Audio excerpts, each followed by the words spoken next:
வணக்கம். அஸ்ஸலாமு அலைக்கும். இன்னைக்கு நாங்கள் என்ன பார்க்க போகிறோம்னு உங்களுக்கு தெரியும். இன்னைக்கு நாங்கள் பார்க்க போகிற tense past perfect continuous tense. Okay, இது ரொம்ப ஈஸியான ஒரு டென்ஸ், ரொம்ப இன்ட்ரெஸ்டிங்கான ஒரு டென்ஸும் கூட. ஓகே, இப்போ வாங்க நாங்கள் ப்ரெசன்ட் பாஸ்ட் பர்ஃபெக்ட் கண்டினியூவஸ் டென்ஸை பார்ப்போம். இந்த பாஸ்ட் பர்ஃபெக்ட் கண்டினியூவஸ் டென்ஸை நாங்கள் யூஸ் பண்ணுறதுக்கான ரீசன் என்னென்னு சொன்னால், இறந்த காலத்தில் நடந்து கொண்டிருந்த ஒரு விஷயத்தை பற்றி பேசுகிறப்ப தான் நாங்கள் இந்த பாஸ்ட் பர்ஃபெக்ட் கண்டினியூஸ் டென்ஸை எடுப்போம். நீங்கள் யோசிப்பீங்களே, அப்போ நாங்கள் பாஸ்ட் கண்டினியூஸ் டென்ஸ் தான் எடுக்கணும், எதுக்காக பாஸ்ட் பர்ஃபெக்ட் கண்டினியூஸ் டென்ஸ் எடுக்கிறோன்னு யோசிப்பீங்க. I have already told you, நான் ஏற்கனவே ஒரு சொல்லியிருக்கிறேன். ப்ரெசன்ட் கண்டினியூவஸ்க்கும் ப்ரெசன்ட் பர்ஃபெக்ட் கண்டினியூவஸ்க்கும் தமிழ் அர்த்தம் ஒன்று தானே. அதாவது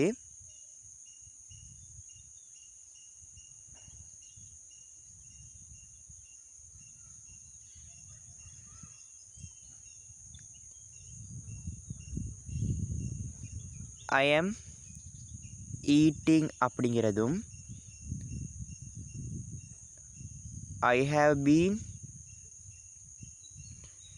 ஈட்டிங் அப்படிங்கிறதும் ஒன்று தானே. இதுவும் ஒரே வாக்கியம், இதுவும் ஒரே வாக்கியம், தமிழ் அர்த்தம் ஒன்று தான். ஆனால் சின்ன வேறுபாடு இருக்குது. ப்ரெசன்ட் கண்டினியூஸ் டென்ஸ்னு சொன்னால் இந்த கணம் நாங்கள் செய்து கொண்டிருக்கின்ற ஒரு விஷயம். ப்ரெசன்ட் பர்ஃபெக்ட் கண்டினியூஸ் டென்ஸ்னால் இறந்த காலத்தில் ஆரம்பமாக்கி இன்னுமே நாங்கள் தொடர்ச்சியாக செஞ்சுக்கிட்டு வாரோம், செய்து கொண்டு வருகிறோம் என அர்த்தம். ஓகேயா? அதே மாதிரி தான் பாஸ்ட் கண்டினியூவஸ்க்கும் பாஸ்ட் பர்ஃபெக்ட் கண்டினியூவஸ்க்கும் தமிழ் அர்த்தம் ஒன்று தான். அதே மாதிரி தான் ஃப்யூச்சர் கண்டினியூவஸ்க்கும் ஃப்யூச்சர் பர்ஃபெக்ட் கண்டினியூவஸ்க்கும் தமிழ் அர்த்தம் ஒன்று தான். ஓகே, இப்போ நாங்கள் பாஸ்ட் கண்டினியூஸ் டென்ஸை பார்க்குறோம். பாஸ்ட் கண்டினியூஸ் டென்ஸை நாங்கள் பயன்படுத்துறதுக்கான காரணம் என்னென்னு சொன்னால் இறந்த காலத்தில் நாங்கள் ஒரு சிம்பிள் பாஸ்ட் டென்ஸ்க்கு முன்னால் தொடர்ச்சியாக செய்து கொண்டிருந்த ஒரு விஷயத்தை பற்றி பேசுகிறப்போ தான் நாங்கள் என்ன செய்வோம், பாஸ்ட் பர்ஃபெக்ட் கண்டினியூஸ் டென்ஸை எடுப்போம். ஓகே, இப்போ நான் எழுதி காட்டினா உங்களுக்கு விளங்கும்.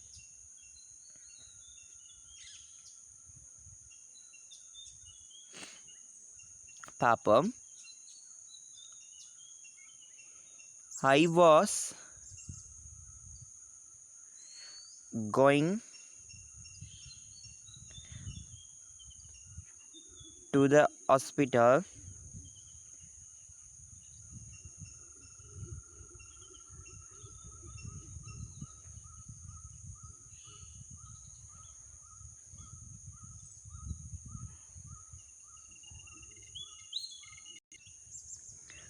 when you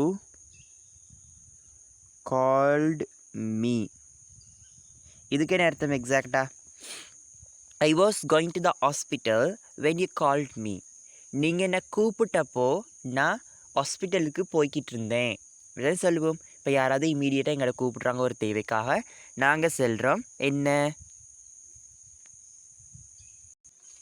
அவசரமாக ஒரு தேவையை நிறைவேற்றி கொள்வதற்காக எங்களை கூப்பிடுறாங்க, எங்களுக்கு போக முடியலை, பிகாஸ் நாங்கள் என்ன செய்யணும், அவசரமாக ஹாஸ்பிட்டல் போய்கிட்டு இருந்தோம். அதுக்கப்புறம் நீங்கள் போய்ட்டு அங்கே சொல்கிறீங்க, ஐ am really sorry because I was going to the hospital immediately when you called me. நான் அவசரமாக ஹாஸ்பிட்டல் போய்கிட்டு இருந்தேன் நீங்கள் என்னை கூப்பிடப்போ. நீங்கள் என்னை கூப்பிட்றக்குள்ளே நான் அவசரமாக ஹாஸ்பிட்டல் போய்கிட்டு இருந்தேன்னு சொல்கிறோம் தானே. அந்தக்குள்ளே அப்படின்னு சொல்லி மீனிங் வருது, அதுதான் வென். அது நாங்கள் போகுது அப்படின்னு நாங்கள் எக்ஸாக்டாக எழுத்து விளக்கில் சொல்லுவோம். ஓகேயா? ஐ was going to the hospital then you called me. நீங்கள் என்னை கூப்பிட்டப்போ நான் ஹாஸ்பிட்டலுக்கு போய்கிட்டு இருந்தேன்.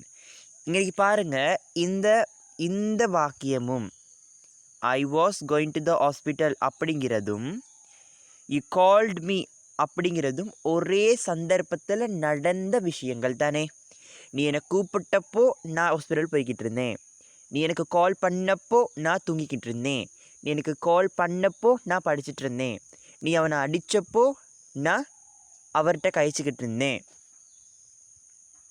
நீ படிக்கிறப்போ நான் சாப்பிட்டுட்டு இருந்தேன். அந்த நேரத்தில் நீ என்ன செஞ்சியோ அதே நேரத்தில் நான் இன்னொரு செயலை செஞ்சேன். பார்த்தீங்கன்னா, இந்த I was going to the ஹாஸ்பிட்டலும் யூ கால்டு மீ அந்த செயல்பாடும் ஒரே நேரத்தில் நடந்த ஒரு செயல் தானே. அப்போ நாங்கள் எப்படி சொல்லணும்னா, நீ என்னை கூப்பிடும் பொழுது, நீ என்னை கூப்பிட்ட பொழுது நான் அவசரமாக வைத்தியசாலைக்கு சென்று கொண்டிருந்தேன். நீ என்னை கூப்பிட்டப்போ நான் அவசரமாக ஹாஸ்பிட்டலில் போய்கிட்டு இருந்தேன். ஓகேயா, நாங்கள் அப்படித்தான் செல்லணும். இதே நேரத்தில் I was going to the hospital அப்படிங்கிறத நான் ரிமூவ் பண்ணுறேன்.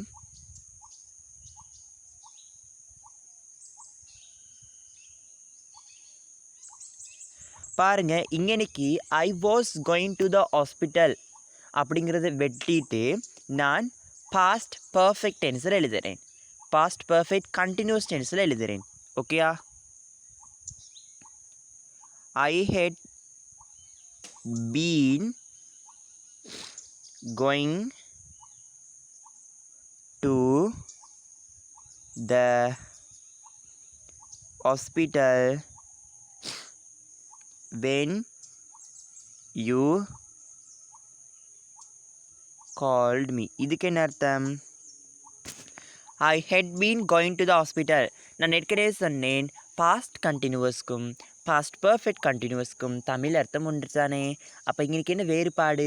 அதே தமிழ் அர்த்தம் தான், ஆனால் ஒரு விஷயம் என்னது, ஒரே ஒரு விஷயத்தில் வேறுபாடு இருக்குது. என்னென்னு சொன்னால், நீங்கள் என்ன கூப்பிட்டப்போ நான் ஹாஸ்பிட்டல் போய்கிட்டு இருக்கல, நீங்கள் என்னை கூப்பிடுறதுக்கு முன்னால் நான் ஹாஸ்பிட்டல் போய்கிட்டு இருந்தேன்.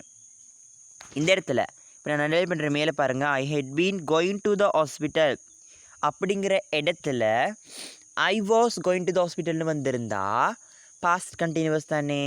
பாஸ்ட் கண்டினியூவஸும் சிம்பிள் பாஸ்ட் வந்தால் அந்த சிம்பிள் பாஸ்ட் நடந்த நேரத்திலேயே தான் இதுவும் நடந்து கொண்டிருந்ததுன்னு அர்த்தம். ஆனால் பாஸ்ட் பர்ஃபெக்ட் கண்டினியூஸ் டென்ஸ் வந்தால் என்ன அர்த்தம்னு சொன்னால், அந்த சிம்பிள் பாஸ்ட் நடக்கிறதுக்கு முன்னால் இந்த செயல் நடந்து கொண்டிருந்தது. நீங்கள் என்னை கூப்பிட்றதுக்கு முன்னால் நான் ஹாஸ்பிட்டலுக்கு போய்கிட்டு இருந்தேன். நீங்கள் எங்கள் வீட்டுக்கு வர்றதுக்கு முன்னால் நான் தூங்கிட்டு இருந்தேன். அவன் அந்த இடத்துல பாம்பு வெடிக்கிறதுக்கு முன்னால் நான் அங்கேருந்து போய்கிட்டு இருந்தேன். நீங்கள் விளையாடுறதுக்கு முன்னால் நான் விளையாடிக்கிட்டு இருந்தேன். நீங்கள் படித்து கொடுக்கறதுக்கு முன்னால் நான் படிச்சுக்கிட்டு இருந்தேன். நீங்கள் படிக்கிறதுக்கு முன்னால் நான் அதை வரைஞ்சிக்கிட்டு இருந்தேன். முன்னாலன்னு சொல்கிறோம் இல்லையா, அப்படி வர நேரத்துங்களை நாங்கள் என்ன செய்யணும்னா ப்ரெசன்ட் பர்ஃபெக்ட் கண்டினியூவஸ் டென்ஸையும் சிம்பிள் பாஸ்டையும் பயன்படுத்தணும். என்னத்தை ஆட் பண்ணணும்? வென் அப்படிங்கிறத ஆட் பண்ணணும். சரியா, உங்களுக்கு விளங்கி இருக்கும் அப்படின்னு நினைக்கிறேன். அதாவது ஐ was eating an apple when you came home. நீ வீட்டுக்கு வர்றப்போ நீ வீட்டுக்கு வந்தப்போ நான் ஆப்பிள் ஒன்று சாப்பிட்டுக்கிட்டு இருந்தேன். நீ வீட்டுக்கு வந்தப்போ நான் ஆப்பிள் ஒன்று சாப்பிட்டுக்கிட்டு இருந்தேன். நீ வந்த அந்த நேரத்தில் நான் என்ன செஞ்சுக்கிட்டு இருந்தேன்? ஆப்பிள் சாப்பிட்டுக்கிட்டு இருந்தேன். அதே நேரத்தில் தானே ரெண்டு சேரும் நடக்குது. நீ வீட்டுக்கு வாரதும் நான் சாப்பிட்டுக்கிட்டு இருந்ததும் ஒரே நேரத்தில் நடந்துச்சு. எப்போ சொல்கிறப்போ? பாஸ்ட் கண்டினியூஸ் டென்ஸையும் சிம்பிள் பாஸ்ட் டென்ஸையும் சொல்கிறப்போ. I was eating when you came home. சரியா, அதே மாதிரி தான் பிள்ளைகள், நாங்கள் பாஸ்ட் கண்டினியூவஸ் டென்ஸ் கூட சிம்பிள் பாஸ்ட்டை சொன்னால், நீ வர்றதுக்கு முன்னால் நான் சாப்பிட்டுக்கிட்டு இருந்தேன். நீ வந்தப்போ வேறு ஏதாவது செஞ்சுக்கிட்டு இருந்திருக்கலாம். நீ வர்றதுக்கு முன்னால் என்ன செஞ்சேன்? சாப்பிட்டுக்கிட்டு இருந்தேன். இப்போ கேட்குறாங்க, what had you been doing, why had you been doing. நான் வர்றதுக்கு முன்னால் நீ என்ன செஞ்சுக்கிட்டு இருந்த அப்படின்னு கேட்குறாங்க. நாங்கள் சொல்கிறோம், ஐ ஹேட் பீன் வாட்சிங் த television when you came home. நீங்கள் வீட்டுக்கு வர்றதுக்கு முன்னால் நான் டிவி பார்த்துக்கிட்டு இருந்தேன். நீங்கள் வீட்டுக்கு வந்தப்போ நான் வேறு ஏதாவது செஞ்சுக்கிட்டு இருந்திருக்கலாம், அது பிரச்சனை இல்லை. இப்போ உங்களுக்கு விளங்குனுச்சா? சிம்பிள் பாஸ்ட்டோட நாங்கள் பாஸ்ட் கண்டினியூஸ் டென்ஸை போட்டு பேசணுன்னா அந்த நேரத்துலையே ரெண்டு சேரும் நடந்ததுன்னு அர்த்தம். நீங்கள் வந்தப்போ நான் படிச்சுக்கிட்டு இருந்தேன், நீங்கள் வந்தப்போ நான் குளிச்சுக்கிட்டு இருந்தேன் அப்படின்னு அர்த்தம். ஆனால் அதே சிம்பிள் பாஸ்ட்டு கூட நாங்கள் பாஸ்ட் பர்ஃபெக்ட் கண்டினியூஸை சொன்னால், நீங்கள் வர்றதுக்கு முன்னால் நான் சாப்பிட்டுக்கிட்டு இருந்தேன், நீங்கள் வர்றதுக்கு முன்னால் நான் படிச்சுக்கிட்டு இருந்தேன், முன்னால் அப்படின்னு நாங்கள் ஆட் பண்ணணும். ஓகேயா? ஆனால் இந்த வென் போட்டு தான் நாங்கள் சொல்கிறோம். இப்போ உங்களுக்கு விளங்கிடுச்சா? சரி, விளங்காட்டி கொஞ்சமாக இந்த வீடியோ முன்னுக்கு எடுத்து பாருங்கள், கிளியராக விளங்கும். ஓகே, இப்போ நாங்கள் பாஸ்ட் பர்ஃபெக்ட் கண்டினியூஸ் டென்ஸை பயன்படுத்துறதுக்கான காரணம் உங்களுக்கு தெரிஞ்சிருச்சா?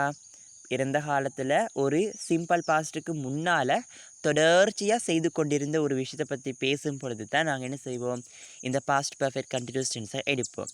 இப்போ நாங்கள் இந்த பாஸ்ட் பர்ஃபெக்ட் கண்டினியூஸ் டென்ஸுக்கான ஸ்ட்ரக்சரை பார்ப்போமா? சரியான லேஸு.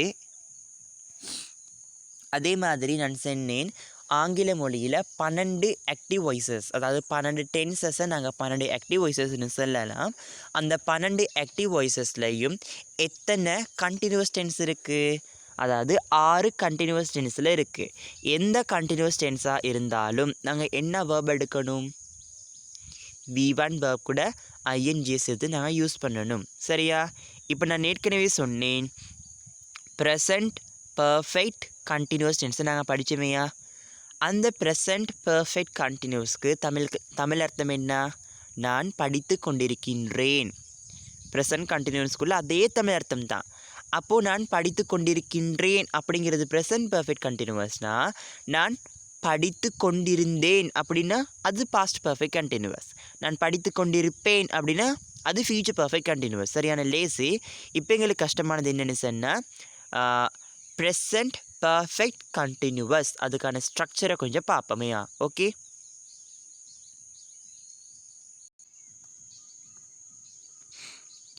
Subject,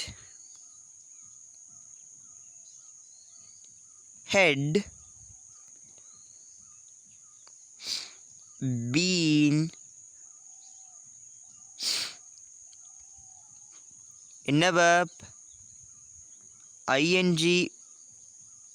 verb, object. இதுதான் பாஸ்ட் பர்ஃபெக்ட் கண்டினியூவஸ் டென்ஸ்க்கான structure. Subject, had, been, ING verb, object. கொப்பியில் எழுதிக்கோங்கோ. சரியா? சப்ஜெக்டை பற்றி எங்களுக்கு தெரியும். ஆகவே நாங்கள் சப்ஜெக்டை பற்றி இந்த வீடியோவில் பார்க்க வேண்டிய அவசியம் இருக்காது. ஹெட், அதை பற்றி எங்களுக்கு தெரியும். அதாவது I, we, you, they, he, she, it, அந்த எல்லா சப்ஜெக்ட்டுக்கும் பயன்படுத்த வேண்டிய ஒரு verb என்னென்னா ஹெட் மட்டும்தான். யாராக இருந்தாலும் நாங்கள் ஹெட் மட்டும்தான் எடுக்கணும். அதுக்கப்புறம் ப்ரெசன்ட் பர்ஃபெக்ட் கண்டினியூஸ் டென்ஸ்னால் நாங்கள் பீன் ஆட் பண்ணணும். அதுக்கப்புறம் எந்த கண்டினியூஸ் டென்ஸாக தான் நாங்கள் பயன்படுத்த வேண்டியது ஐஎன்ஜி verb, அல்லது செயற்படு பொருள் ஒன்று வராரு, ஒப்ஜெக்ட். ஓகேயா? அப்போது subject, had, been, ING verb, object. இதுதான் பாஸ்ட் பர்ஃபெக்ட் கண்டினியூஸ் டென்ஸ்க்கான ஸ்ட்ரக்சர். ஹெட் வந்து I, we, you, they, he, she, it, அது எல்லாருக்குமே இந்த ஹெட்டை நாங்கள் பயன்படுத்தலாம், இவரை. ஓகேயா? இன்னும் முன்னே நான் ஞாபகப்படுத்தணும், நாங்கள் வேர்ப் லிஸ்ட்டில் படிச்சிருக்கோமையா ஒரு விஷயம், என்ன? ஹேவ், ஹெட், ஹெட், இப்படி படித்தோம் தானே? ஹேவ், ஹெட், ஹெட்னு சொல்லி.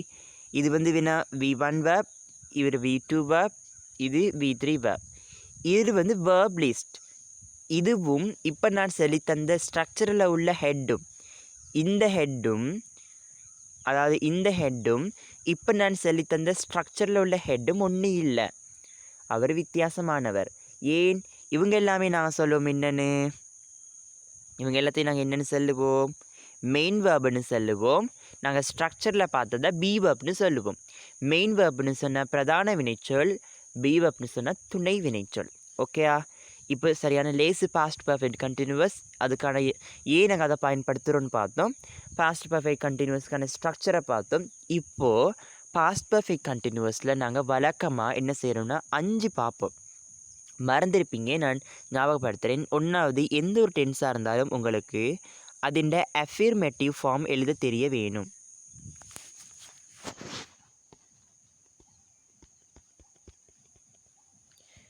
அதே மாதிரி அதை கொஷனுக்கு மாற்ற தெரியணும். அதே மாதிரி அதை நெகட்டிவ்க்கு மாற்ற தெரியணும். அதே மாதிரி நெகட்டிவ் கொஷனுக்கு மாற்ற தெரியணும். 5வது, நான் அடுத்தது எழுதுறேன், இதை அழிச்சிட்டு 5வது உங்களுக்கு ஒன்று தெரிஞ்சிருக்க வேணும். WH கொஷனில் அந்த டென்ஸை பயன்படுத்தி கேள்வி கேட்குறது உங்களுக்கு தெரிய வேணும். அப்போ நீங்கள் 5 விதத்தில் எந்த ஒரு டென்ஸாக இருந்தாலும் அதை மாற்றி மாற்றி எழுத தெரிஞ்சிருக்கணும். ஓகே, அப்படி எழுதிட்டு 5க்கும் எழுதிட்டு அது கீழே தமிழ் அர்த்தத்தையும் எழுத தெரியணும். அப்போ தான் இதுவாக இருந்தாலும் லேஸாக இருக்கும். ஓகே தானே? இப்போ நாங்கள் ഇതിൻ്റെ அஃபிர்மேட்டிவை பார்ப்போம். ஓகே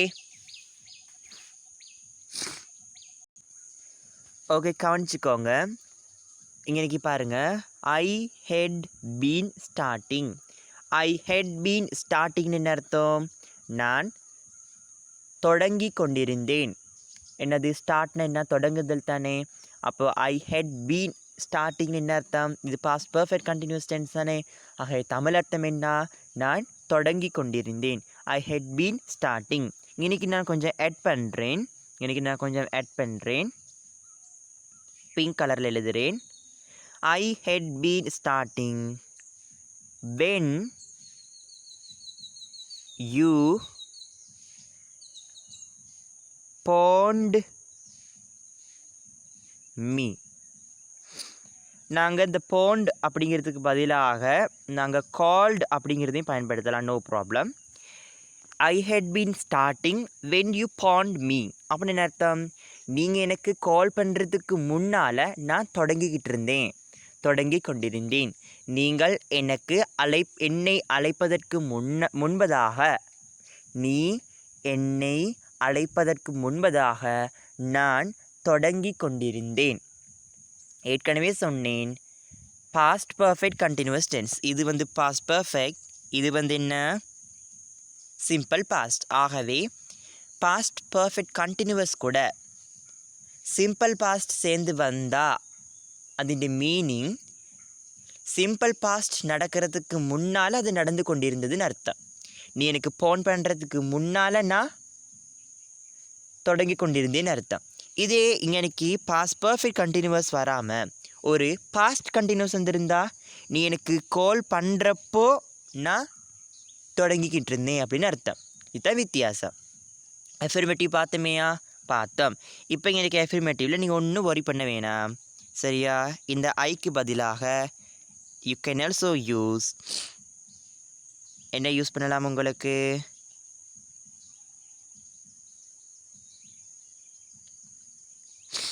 இந்த ஐக்கு பதிலாக நீங்கள் வி யூஸ் பண்ணலாம், யூ யூஸ் பண்ணலாம், தே யூஸ் பண்ணலாம், இ யூஸ் பண்ணலாம், ஷி யூஸ் பண்ணலாம், அது மாதிரி இட் யூஸ் பண்ணலாம்.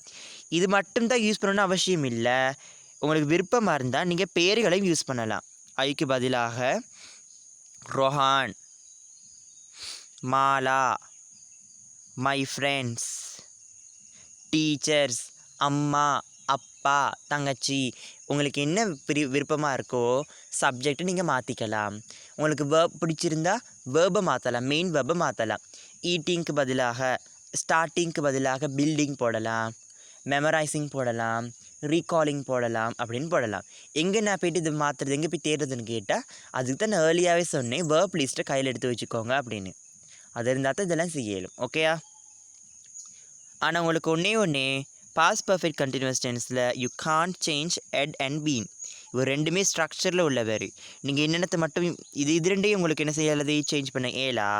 உங்களுக்கு சேஞ்ச் பண்ண ஏலும் என்னத்துன்னு சொன்னால் இந்த ஹையையும் இந்த வேர்பையும் தான். சப்ஜெக்டையும் வேர்பையும் தான் உங்களுக்கு எந்த ஒரு டென்ஸ்லையும் மாற்ற ஏலும்.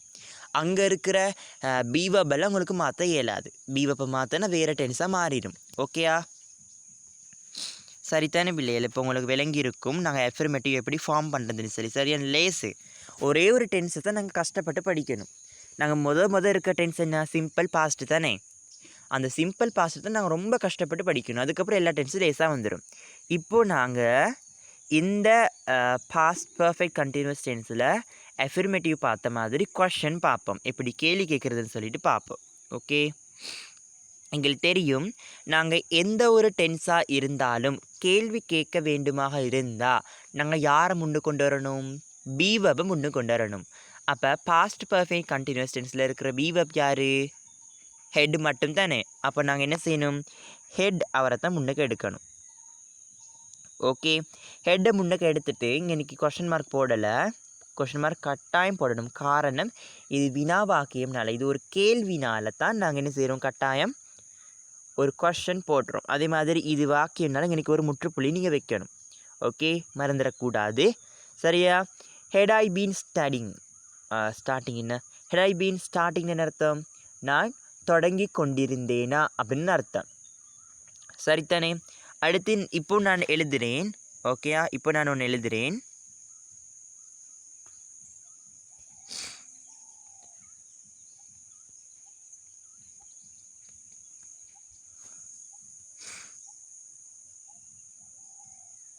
இப்போ நான் ஒன்று எழுதுகிறேன். அதாவது, நான் வீட்டிற்கு வருவதற்கு முன்பதாக நீ அவனிடம் பேசி கொண்டிருந்தாயா? சந்தேக பிராணிகள் கேட்பாங்களே, நான் வீட்டுக்கு வரத்துக்கு முன்னுக்கு நீ அவன்கிட்ட பேசிகிட்டு இருந்தியா?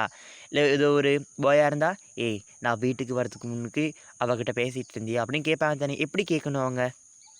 எப்படி கேட்கணும்? முதல்ல இது கேள்வி தானே கேட்கணும். அப்போ நாங்கள் எங்கே கேள்வி கேட்கலாம்? பாஸ்ட் பர்ஃபெக்ட் கண்டினியூஸில் கேள்வி கேட்கலாம் தானே. எப்படி?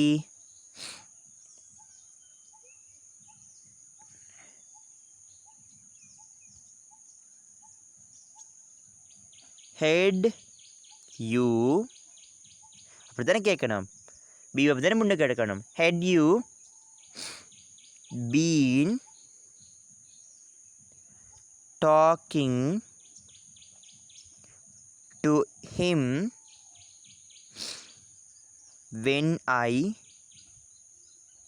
came home. இப்படி தான் கேட்கணும். நான் வீட்டுக்கு வர்றதுக்கு முன்னால் நீ அவன்கிட்ட பேசிக்கிட்டு இருந்தியா? நான் வீட்டுக்கு வர்றதுக்கு முன்னால் நீ அவகிட்ட பேசிக்கிட்டு இருந்தியா அப்படின்னு கேட்குறப்போ, had you been talking to him or her when I came home அப்படின்னு கேட்கணும். சரிதானே? இதே நாங்கள் were you talking to him when I came home என்ன அர்த்தம்? were you past continuousல போட்டு கேட்ட என்ன அர்த்தம்? நான் வீட்டுக்கு வர்றப்போ, அந்த நேரத்திலேயே நான் வீட்டுக்கு வர்றப்போ at the same time நீ அவன்கிட்ட பேசிக்கிட்டு இருந்தியா? நான் வீட்டுக்கு வர்றப்போ நீ அவன்கிட்ட பேசிக்கிட்டு இருந்தியா? நான் வீட்டுக்கு வர்றப்போ நீ அவகிட்ட பேசிக்கிட்டு இருந்தியா அப்படின்னு கேட்குறப்போ நாங்கள் பாஸ்ட் கண்டினியூஸ் போட்டு கேட்டால் அப்படியே மாறிடும். ஆனால் பாஸ்ட் பர்ஃபெக்ட் கண்டினியூஸ் டென்ஸ் போட்டு கேட்டால், நான் வீட்டுக்கு வர்றதுக்கு முன்னால் நீ அவகிட்ட அல்லது அவன்கிட்ட பேசிக்கிட்டு இருந்தியா, பேசிக்கொண்டிருந்தியா அப்படின்னு ஒரு மீனிங் வரும். ஓகே, நல்லா ஞாபகம் வச்சுக்கோங்க. நீங்கள் கஷ்டப்பட்டு இந்த பாஸ்ட் பர்ஃபெக்ட் கண்டினியூஸ் டென்ஸை தான் கஷ்டப்பட்டு செய்யணும். ஏன்னு சொன்னால், இது தெரிஞ்சால் உங்களுக்கு எல்லா டென்ஸுமே தெரிஞ்ச மாதிரி எக்ஸாமில் நல்லா எழுதலாம். ஓகே, அப்போது இது ஸ்க்ரீன்ஷாட் அடித்து வச்சுக்கோங்க அல்லது கோப்பியில் எழுதிக்கோங்க. கோப்பியில் எழுதுறது தான் நல்லா. கோப்பியில் எழுதி அதுக்கு கீழே தமிழ் அர்த்தத்தை எழுதி வச்சுக்கோங்க. எழுதுகிறப்போ இந்த வீடியோவை ஸ்டாப் பண்ணிவிட்டு எழுதி அதுக்கப்புறம் என்ன செய்யுங்க, ரீசம் பண்ணுங்க. ஓகே, சரியா? இப்போ நாங்கள் கொஷன் பார்த்துட்டோம். இப்போ நாங்கள் இதில் நெகட்டிவ் பார்ப்போம். இந்த பாஸ்ட் பர்ஃபெக்ட் கண்டினியூஸை நாங்கள் எப்படி நெகட்டிவ் பண்ணலான்னு பார்ப்போமையா? உங்களுக்கு தெரியும், எந்த ஒரு டென்ஸாக இருந்தாலும் நாங்கள் நெகட்டிவ் பண்ணுறதுக்கு என்ன சேர்ப்போம்? நாட் சேர்ப்போம். அந்த நாட்டை எங்களுக்கு விருப்பமான இடங்களில் சேர்த்துறேலுமா? ஏலா. எங்கே சேர்க்கணும்? பீவப்க்கு அடுத்ததாக சேர்க்கணும். பாஸ்ட் பர்ஃபெக்ட் கண்டினியூஸில் இருக்கிற பீவப் என்ன? ஹெட் தானே. அப்போ ஹெட்க்கு அப்புறமாக நாங்கள் என்ன செய்யலாம்? நாட் சேர்க்கலாம். For example, Mala head been working hard when he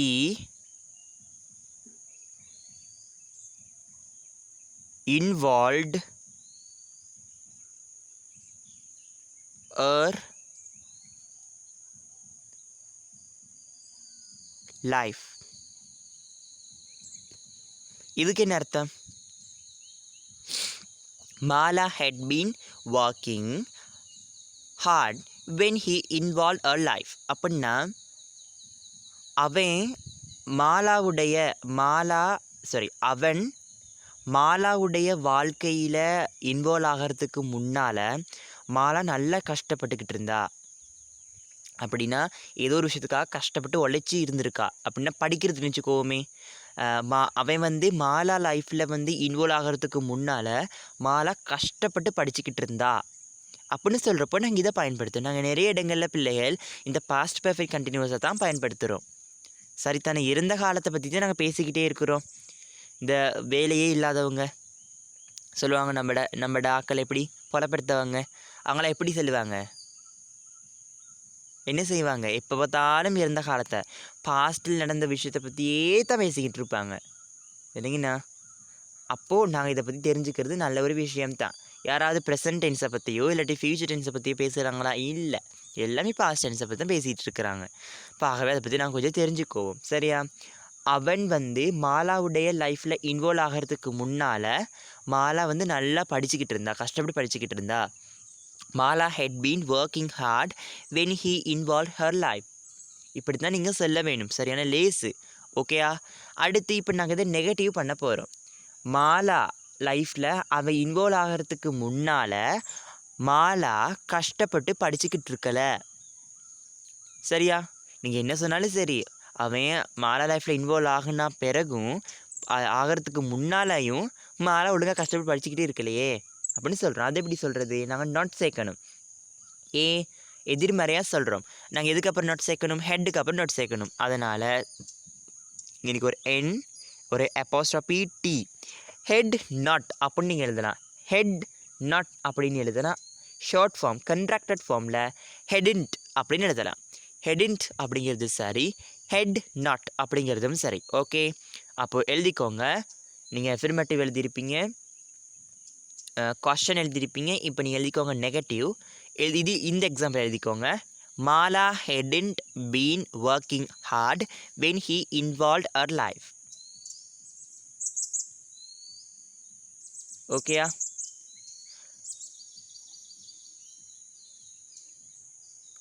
அதாவது மாலாவுடைய லைஃப்பில் அவன் இன்வால்வ் ஆகிறதுக்கு முன்னால் மாலா ஒழுங்காக உழைக்கவில்லை, உழைத்து கொண்டிருக்கவில்லை அப்படின்னு ஒரு மீனிங். ஓகேயா?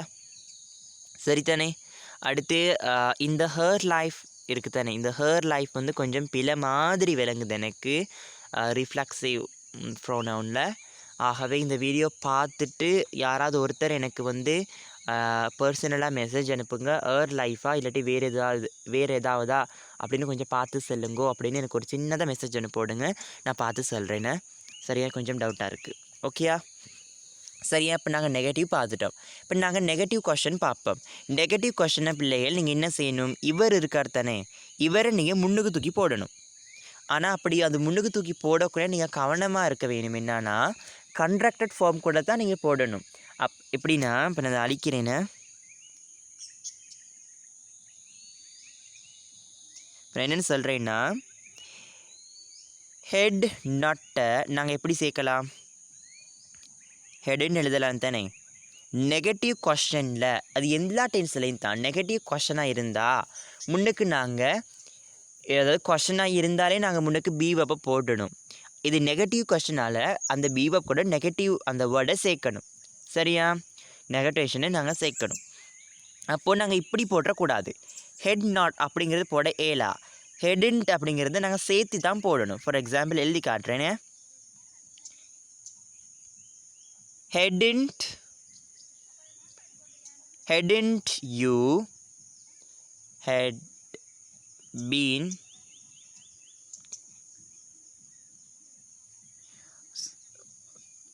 ஓகேயா? hadn't இதில் வந்து ஹெட் இங்கே வராது. சரியா? hadn't you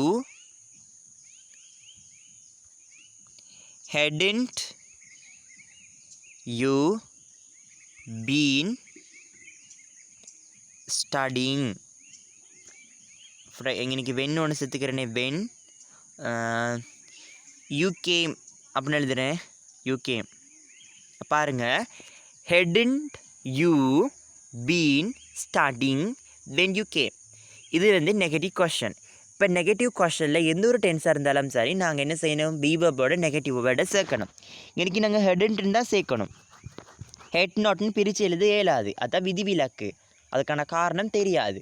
ஓகே, ஹெடுன்ட்டு தான் நாங்கள் போடணும். அப்போ hadn't you been studying when you கேம்னா வென் யூ இன்றைக்கி ஐனை மாற்றிக்கிறேன். நான் வர்றதுக்கு முன்னால் நீ படிச்சுக்கிட்டு இருக்கலையா? சரியா? இப்போ ஏதோ ஒரு விஷயம் தான் பேசிக்கிட்டு இருக்கோம், வாயில் உளறிட்டாங்க. நான் வந்து டீ பார்த்துட்டு இருந்தேன் அப்படின்னு. அடா பாவி, அப்போ நான் வாரத்துக்கு முன்னால் நீ படிச்சுக்கிட்டு இருக்கலையா அப்படின்னு கேட்குறோம். Oh my goodness, hadn't you starting when I came? Oh my goodness, hadn't you been starting when I came அப்படி கேட்குறோம். அப்போ நான் வந்தப்போ வர்றதுக்கு முன்னால் நீ படிச்சுக்கிட்டு இருக்கலையாடா? அப்போ நான் வர்றப்போ சும்மா நடிச்சுக்கிட்டு இருந்தேன். So you are acting when I game.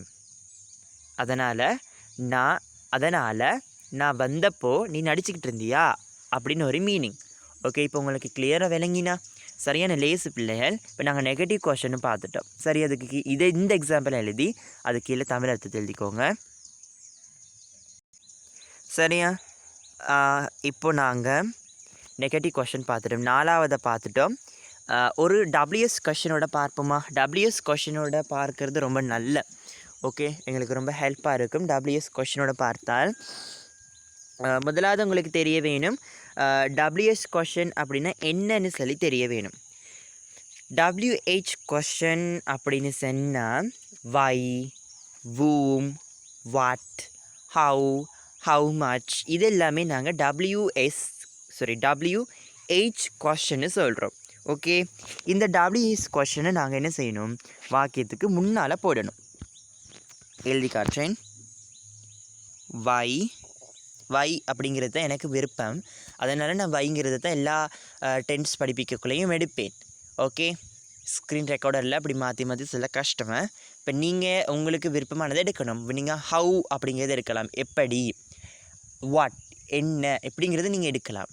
நான் வைங்கிறத எடுக்கிறேன். Why had you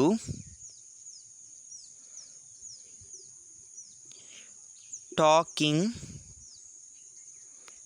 to him when your father came. எதுக்காக உங்கள் அப்பா வர்றதுக்கு முன்னால் அவங்ககிட்ட பேசிக்கிட்டு இருந்த? இது இப்போ ஒரு எப்படின்னா ஒரு விசாரணை ஒன்று போய்கிட்டு இருக்கு. சரியா? விசாரணை ஒன்று போய்கிட்டு இருக்கு. ஓகேயா? இப்போது நான் கேட்குறோம், எங்களோட அம்மா கேட்குறாங்க கோபமாக, உனக்கு இதெல்லாம் தேவையா? எதுக்காக உங்கள் அப்பா வரத்துக்கு முன்னால் நீ அவங்ககிட்ட பேசிக்கிட்டு இருந்த அப்படின்னு கேட்குறாங்க. எப்படி? எதுக்காக, ஏன் உன்னுடைய அப்பா வருவதற்கு முன்பாக நீ அவனிடம் பேசி கொண்டிருந்தாய்? ஓகேயா? எனக்கு ஏன் அப்படின்னு சொல்கிறோம் இல்லையா, அந்த இடத்துல நீங்கள் வையை ஆட் பண்ணுங்கள். வையை போட்டுட்டு பேசி கொண்டிருந்தாய் அப்படின்னு சொல்கிறோம் இல்லையா. இது என்ன? ஹெட் யூ டாக்கிங் டு ஹிம்னு அது என்ன? இங்கே பாருங்க, போட்டிருக்கேன் பிள்ளையா. ஹெட் யூ எனக்கு பீன் சேர்த்துக்கோங்க. Had you been talking to ஹிம்னு என்ன அர்த்தம்? நீ அவன்கிட்ட பேசிக்கிட்டு இருந்தியா தானே. இப்போ நான் முன்னுக்கு வை போட்டிருக்கேன். அப்போது ஏன் அவன்கிட்ட பேசிக்கிட்டு இருந்தேன்னு அர்த்தம். வென் யுவர் ஃபாதர் கேம்னு சொல்லியிருக்காங்க. உங்கள் அப்பா வர்றதுக்கு முன்னால் எதுக்காக அவன்கிட்ட பேசிக்கிட்டு இருந்த? Why had you been talking to him when your father came? இப்போது உங்களுக்கு விளங்கியிருக்கும் அழகாவே. சரியா? அவங்க அப்பா வர்றதுக்கு முன்னால் எதுக்கு நீ அவன்கிட்ட பேசிக்கிட்டு இருந்த? இங்கே இன்னைக்கு அதாவது இப்போ நான் பாருங்கள், நான் பிங்க் கலரில் வெட்டுறேன். இந்த இடத்துல had you been talking to ஹிம்க்கு பதிலாக, இதுக்கு பதிலாக வை were you talking to him when your father cameனா எதுக்கு உங்கள் அப்பா வந்தப்போ அவங்ககிட்ட பேசிக்கிட்டு இருந்தேன்னு அர்த்தம். ஏன்? சிம்பிள் பாஸ்ட்டையும் பாஸ்ட் கண்டினியூஸையும் நாங்கள் ஒரே நேரத்தில் சொன்னால் அது ரெண்டும் ஒரே நேரத்தில் நடந்திருக்குன்னு அர்த்தம். ஆனால் சிம்பிள் பாஸ்ட்டோட பாஸ்ட் பர்ஃபெக்ட் கண்டினியூஸை சேர்த்து சொன்னால் அந்த சிம்பிள் பாஸ்ட் நடக்கிறதுக்கு முன்னால் இந்த செயல் நடந்து கொண்டிருந்ததுன்னு அர்த்தம். ஓகேயா? Why had you been talking to him when your father கேம்னா ஏன் உங்கள் அப்பா வர்றதுக்கு முன்னால் அவங்ககிட்ட பேசிக்கிட்டு இருந்தேன்னு அர்த்தம்.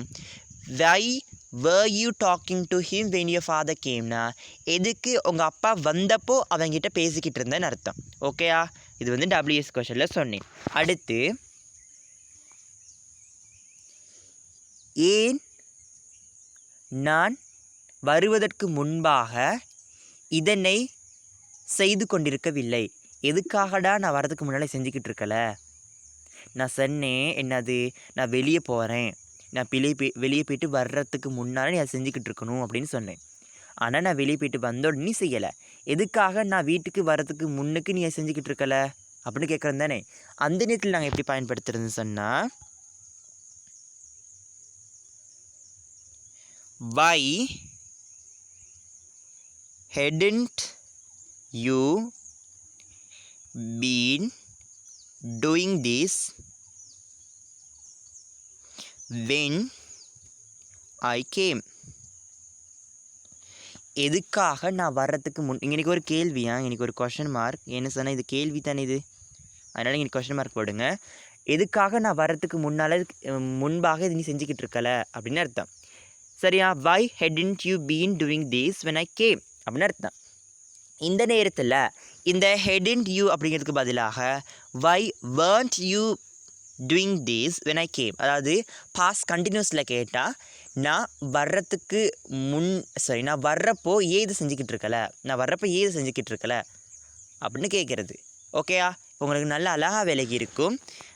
கொஞ்சம் டைம் எடுத்து நான் இந்த செஞ்சதுக்கான ரீசன், இந்த பாஸ்ட் கண்டினியூஸ்லையும் பாஸ்ட் பர்ஃபெக்ட் கண்டினியூஸ்லையும் நிறைய பிள்ளைங்க டவுட் வர்றது அதிகமாக இருக்கும். நான் இந்த டென்ஸை பாஸ்ட் கண்டினியூஸுக்கும் பாஸ்ட் பர்ஃபெக்ட் கண்டினியூஸ் டென்ஸை நான் படிக்கிறப்போ எனக்கு சரியான ஒரு டவுட், ரொம்ப கஷ்டப்பட்டு தான் கிளியர் பண்ணிக்கிட்டேன். இப்போ உங்களுக்கும் அந்த டவுட் வரக்கூடாதுங்கிறதுக்காக தான் இப்படி செஞ்சேன்னு. எதுவும் லாங் டியூரேஷனில் இழுத்துட்டு போயிருந்தால் சாரி. ஓகே, நீங்கள் கமெண்ட் சொல்லலாம் எனக்கு, நீங்கள் லாங் பேசிகிட்டு இருக்கீங்க, கூட பேசிக்கிட்டு இருக்கீங்க, முல்ல சொல்லுங்கன்னு சொல்லலாம்.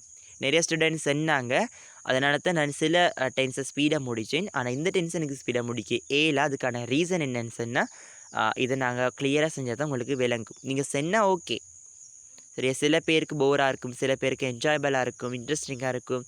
ஸோ உங்களுடைய கருத்துக்களை சொன்னீங்கன்னா உங்களுக்கு எப்படி விருப்பமோ அந்த மாதிரி நான் செய்வேனே. ஓகே, இப்போது நீங்கள் என்ன செய்யணும், உங்களுடைய வேலை என்னன்னா இந்த மாதிரியான டென்ஸை நீங்கள் அதிகப்படியாக எழுதணும். கொஞ்சம் டைம் எடுத்து நான் சொல்கிறத கேட்டுக்கோங்க. அதாவது இங்கிலீஷில் எஸ்பாஸ் கூட எடுக்க முடியாத ஒரு ஸ்டூடெண்ட் இருக்கா. ஓகே, அந்த ஸ்டூடெண்ட்டுக்கு இந்த பாஸ்ட் கண்டினியூஸையும் பாஸ்ட் பர்ஃபெக்ட் கண்டினியூஸையும் சேர்த்து அந்த பாருங்கன்னா இது சிம்பிள் பாஸ்ட்டு தானே. சிம்பிள் பாஸ்ட்டு கூட பாஸ்ட் கண்டினியூஸ் வந்தால் என்ன ஒரு தமிழ் அர்த்தம் வரும் அப்படிங்கிறத அவங்கிட்ட சொன்னான். அந்த எஸ்பாஸ் கூட எடுக்க முடியாது அந்த ஸ்டூடெண்ட்டை சொன்னால் அவன் அதை கேட்ச் பண்ணிக்குவான். இந்த ப்ராக்டிக்கல் லைஃப்பில் நான் அது உணர்ந்திருக்கேன், நான் சொல்லி கொடுத்துருக்கேன்.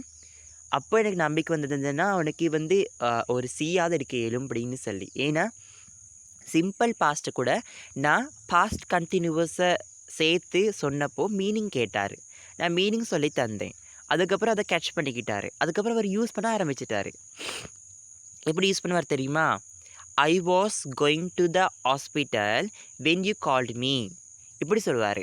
Please madam, I am really sorry because I was going to the hospital when you called me. என்னை தயவு செஞ்சு மன்னிச்சிருங்க, நீங்கள் என்னை கூப்பிட்டப்போ நான் ஹாஸ்பிட்டல் போய்கிட்டு இருந்தேன் அப்படின்னு தானே தமிழ் அர்த்தம். தமிழ் அர்த்தத்தை அதை இங்கிலீஷில் எழுதி காட்டி இது தான் தமிழ் அர்த்தம்னு சொன்னால் அதை டக்குன்னு கேட்ச் பண்ணிக்கிட்டாரு. இப்போ அதை பயன்படுத்துகிறாரு. அதை அப்படியே ஒரு நீங்கள் இங்கிலீஷ் பேப்பரில் வர நோட் அல்லது நோட்டீஸில் எழுதுனா அல்லது கட்டுரை ஏதாவது ஒன்றில் எழுதுனா மார்க்ஸ் கிடைக்கும் தானே. கிடைக்கும். என்ன யோசிப்பாங்கன்னா, பாரு இவனுக்கு டென்சஸ் நல்லா தெரிஞ்சிருக்கு, அதனால தான் அழகாக எழுதியிருக்கான்னு அர்த்தம். ஆகவே இந்த past continuous, past perfect continuous tense எல்லாம் ரொம்ப முக்கியம். சிம்பிள் ப்ரெசண்ட்லேருந்து இப்போ நான் படிச்சிருக்க இந்த பாஸ்ட் பர்ஃபெக்ட் கண்டினியூவஸ் வரைக்கும் ரொம்ப முக்கியம். ஸோ டைம் செலவழித்து வீடியோவை திரும்ப திரும்ப பாருங்கள். உங்களுக்கு எல்லா லிங்க்கும் இருக்கும் தானே. நான் யூடியூப்பில் போகிற வீடியோலாம் டவுன்லோட் பண்ணிட மாட்டேன். ஜூம் மீட்டில் மாதிரி நாங்கள் டக்குன்னு பார்த்துறா இல்லை, எகெயின் நீங்கள் வீடியோ பார்க்கலாம். சரித்தானே. இப்போ நான் பிளான் பண்ணிகிட்ருக்கேன். எனக்கு யார் யாரெல்லாம் பே பண்ணி என்கிட்ட யார் யார் வேலைகளை முதல்ல செய்கிறாங்களோ, யார் யார் படிக்கிறாங்களோ அவங்களுக்கு மட்டும் என்னுடைய வீடியோவை நான் எனேபிள் பண்ணுறதாக இருக்கேன். ஓகே, ஸோ அதுக்கு முன்னுக்கு நீங்கள் என்ன செய்யுங்க, எல்லா வேலைகளையுமே பார்த்து ரெடி பண்ணி வச்சுக்கோங்க. சரியா? இப்போ நாங்கள் இன்றைக்கி பாஸ்ட் பர்ஃபெக்ட் கண்டினியூஸ் டென்ஸ் பார்த்தோம். அடுத்த வீடியோவில் நாங்கள் சிம்பிள் ஃபியூச்சர் டென்ஸை பார்ப்போம். இப்போ இந்த பாஸ்ட் பர்ஃபெக்ட் கண்டினியூஸ் வீடியோ பார்த்து முடிச்சிட்டிங்க தானே. அதுக்கப்புறம் டக்குன்னு நீங்கள் சிம்பிள் ஃபியூச்சர் டென்ஸ் வீடியோ பார்த்துடாதீங்க. ஓகேயா? இப்போ இதில் கொஞ்சம் வேலை செஞ்சுட்டு அதுக்கப்புறம் கொஞ்சம் ஃப்ரீ விட்டுருங்க, நீ பார்க்க வேணாம் வீடியோ எதுவுமே. அதுக்கப்புறம் நீங்கள் சாப்பிட்டு உங்களுக்கு என்ன விருப்பமாக இருக்கோ டிவி பாருங்கள், ஏதாவது ஒன்று செய்யுங்க. செஞ்சுட்டு ஃபோனில் கேம் ஏதாவது ஒன்று செய்யுங்களே. செஞ்சுட்டு அதுக்கப்புறம் ஒரு ஃப்ரீ டைம் கிடைச்சா அதுக்கப்புறம் சிம்பிள் ஃபியூச்சர் டென்ஸை பாருங்கள். உங்கள நான் வந்து டிஸ்டர்ப் பண்ணலை, ஃபோர்ஸும் பண்ணலை தானே. அப்போ உங்களுக்கு விருப்பமான டைமில் நீங்கள் பார்க்கலாம். ஆனால் ஆக்டிவிட்டீஸ் கட்டாயம் செய்யணும். ஆக்டிவிட்டீஸ் செய்யாட்டி எனக்கு மாற கோவம் வரும். சரியா? இப்போ நாங்கள் past perfect continuous tense video முடிச்சிட்டோம். அடுத்த சிம்பிள் ஃபியூச்சர் டென்ஸை நான் போடுறேன். அதை பார்க்குறதுக்கு முன்னால் முதல்ல இந்த பாஸ்ட் பர்ஃபெக்ட் கண்டினியூஸ் டென்ஸை ஃபுல்லாக முடிங்க. நிறைய தமிழ் அர்த்தத்தை எழுதி அதை நல்லா ப்ராக்டிஸ் ஆகுங்க. ஓகே, நன்றி. ஏதாவது இன்றைக்கி கூட பேசியிருந்தா I am really sorry about this. Okay, ஜஸாக்கல்லாஹ் ஹைரன்.